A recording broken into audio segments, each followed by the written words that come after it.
Reading for May the 27th to May the 28th. Aquarius, your cards are the Knight of Swords, the Ace of Cups, the Wheel of Fortune. Bigla na lang nararamdaman nitong taong to na meron siyang biglang nag-iba yung pagtingin niya sa'yo.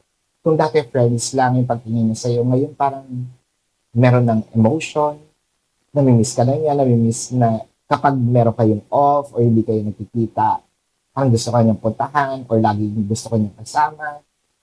Kung kayo yung nagkaroon ng separation nitong taong to, parang ito yata yung araw na magmamadali ito para magkaroon kayo ng conversations, para magkaroon din kayo ng hindi lang pag-uusap.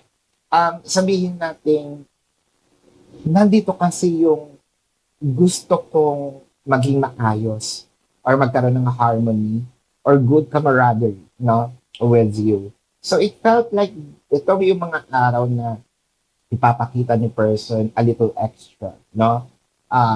Yeah, magpapakita ito ng mga sweet nothings. And apart from that, no, parang may bigla ang emotion dito na lumayo.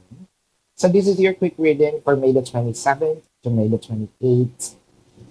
Aquarius. My name is Daphne, but spirit calls me bye bye love.